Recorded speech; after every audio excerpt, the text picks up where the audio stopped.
So we are back. We're back. We've been gone for a little while. We haven't been gone. We've been here. That's right. You've been up to a few things. Haven't seen you in forever. I know. I've just been busy with this and that. Have you? What about you? Just hanging out. Haven't been doing much. Yeah. Yeah. Thought about growing my hair out.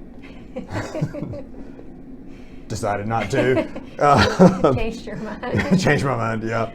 Yeah, I figure out, I'll stick with this look for now. Yeah. Yeah.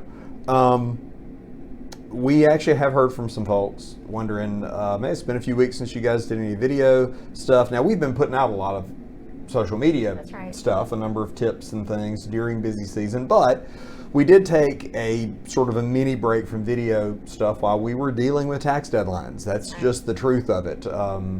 March deadline, April deadline. We've been just extraordinarily blessed with a lot going on, and still do. But we thought we need to get back in here and catch folks up on all the stuff that's been going on out in the business and tax world, because you deserve it. That's right. So that's what we're here to talk about. So over the next 3 hours, we will be discussing all of the No? I didn't agree to 3-hour video today. But I have charts. I know you do. And graphs. I know. And a little laser pointer. Really? No, I don't have a laser pointer. Okay. But I do have charts and graphs. All right. But we are going to talk about a couple of things. And we're going to do it quickly. So stick with us for just a few minutes. I want to talk about a couple of things that if you're a Mississippi taxpayer, you're going to be interested in. That's right. If you're not, it's okay. We love you too. But this is specific to Mississippi taxpayers, who of course are also federal income taxpayers, because the second thing we're going to talk about really affects people's federal income tax. That's right. The second thing has a twist because it provides has some incentive for federal income tax purposes. It's like an M. Night Shyamalan movie. There is a twist at the end. Right. If you know, you know. If you don't, it's okay. We'll do another video and discuss movies. I really wish that we had excuses to sit around and do political commentary, which we're going to come close to today, but not quite going to do, our movies. But that's a whole other YouTube channel. That's right. We'll talk about getting into that later. So the two things we're going to talk about, they're Mississippi income tax related. The first one, and this is going to start, I think, I get my years confused, but I think we're starting this next year, 2023. Right. We're going to reduce, like we're going to go down and we're going to reduce the state income tax. We do that. You're welcome. A law has been passed to reduce the state income tax over the next few years. That's right. Right? That's right. There was a push to eliminate the income tax altogether. We won't name names, but there was a push. This is a compromise, and it will be reduced over the next few years. That's right. Historically, or at least in recent memory, the bracket structure for Mississippi income tax has gone from 3% to 4% to 5%. So not an awful lot of room to wiggle in there, but rates will be changing. Well, brackets will be eliminated and scaled back over the next few years. That's right. So that affects pretty much anybody who is a Mississippi taxpayer. That's right. So there's another thing. There is another thing. That isn't going to affect all Mississippi taxpayers, but it will affect a lot of them. Yes. Business owners. It will affect business owners. Yeah. Not so much by the amount of tax paid, but more so... well, the amount of Mississippi tax paid. Right. Right. But more so the mechanics of how it will be paid. Right. And before we talk about the mechanics, we don't want to bury the lead. Yeah. Here's the deal. This is why this exists. We need a little bit of backstory. Well, yeah, a little bit of backstory, but the bottom line is, if your circumstances are right, this will save you federal income tax. This state income tax change. That's right. Yeah, so the backstory is Tax Cuts and Jobs Act, effective January 1, 2018, had a lot of really good things for taxpayers in it.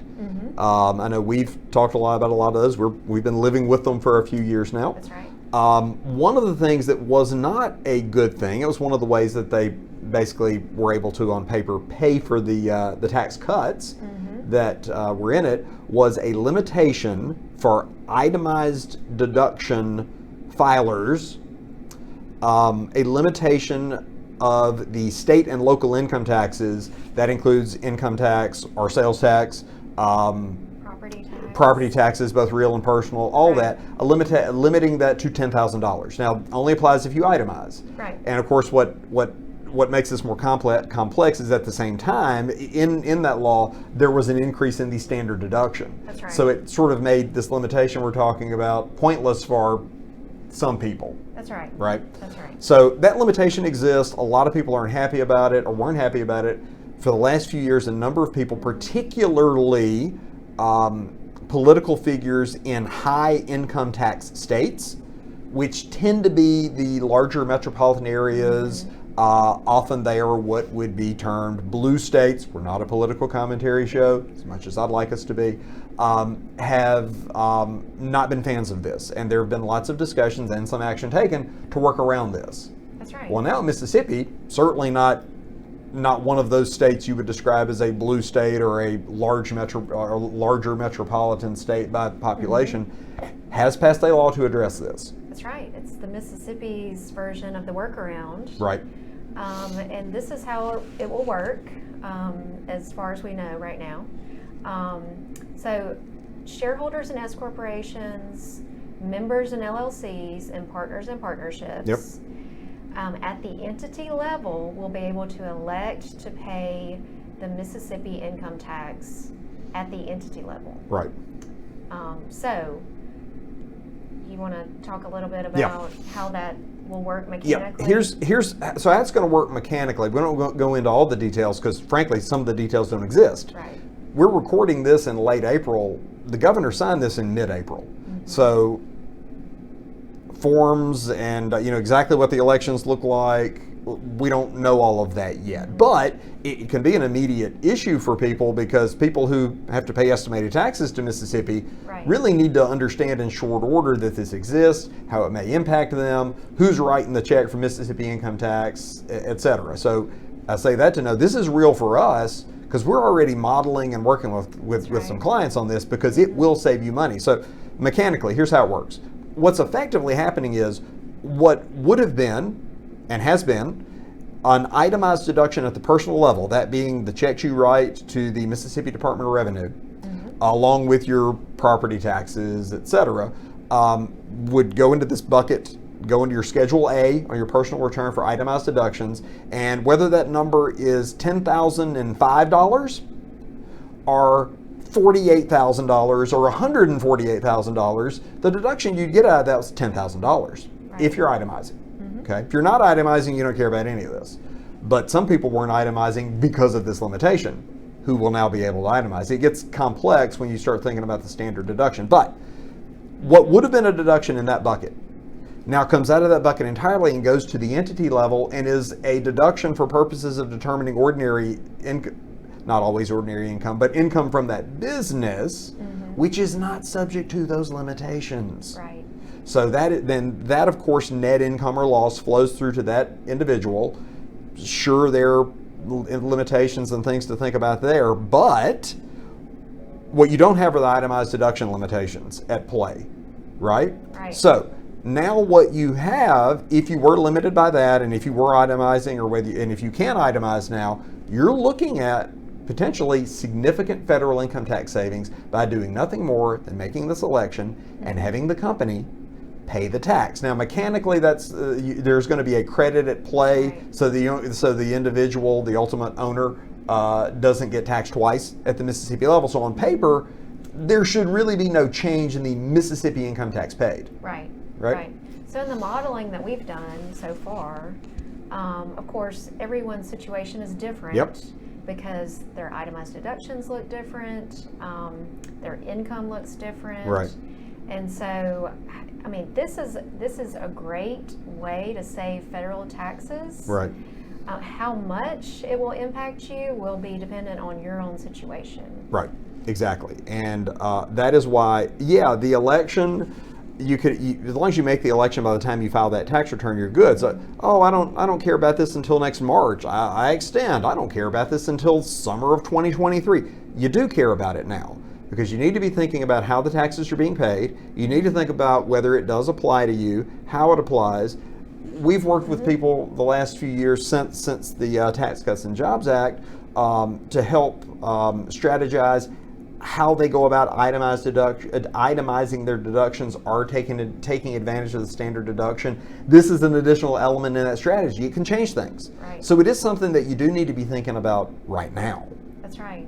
That's right. I mean, estimated tax payments, we just passed the April date, of course. Second quarter, due June 15th. I know that's not after the end of the second quarter. That's just how it works. That's coming up. You need to be thinking about this now. That's right. You need to be talking to your advisor. If you don't have an advisor, or if you'd like to talk to someone else, someone new about this, again, we would certainly refer you to the folks that you work with, but if you want to talk to somebody else about it, we're available to talk. Again, we've already started modeling on this, working with a number of clients and folks about it. So we would certainly be interested in doing that. That's right. So you're not going to let me talk about all the other things, that chart and break out the charts and the graphs and the. We're gonna call it a day? Not right now. Okay. I mean, stay tuned for more videos. You want to save stuff for more video. That's right. That's smart. That's right. That there are algorithms out there in YouTube land, and that's smart. Okay. All right. So what else do we need to tell folks? Again, always talk to your tax advisor. We've said that a couple of times. Your situation is fact specific. This isn't advice. The lawyers who are standing off camera are nodding. No, this is not tax advice. That's right. Follow us on Facebook, LinkedIn, Instagram, and occasionally Twitter. Occasionally the Twitter is what I think it's called, the Twitter. You can call it that. It's what the young people call it, the Twitter. We need to get a little more active with Twitter. Yeah. So we will. But again, we've put out a number of things on those platforms the last few weeks. That's not going to stop. Sorry. Hopefully you are finding that useful. Thank you, as always, to everybody who likes these videos, who shares these videos, who follows all of our other content. That's going to keep coming. We do appreciate it. We are eternally grateful to all of our clients, all of our friends, all the people who do keep us busy enough that we don't just sit around and do videos all the time. We've been very blessed, and we want to take every opportunity to say thank you for that. So we will be back with more news, more current event stuff, maybe even some of our own news. You never know. Nothing stands still. So with that, I guess until we think of a cool sign off, and I don't know what that would be, I guess we'll just say goodbye. Goodbye. Goodbye. And stay tuned for more.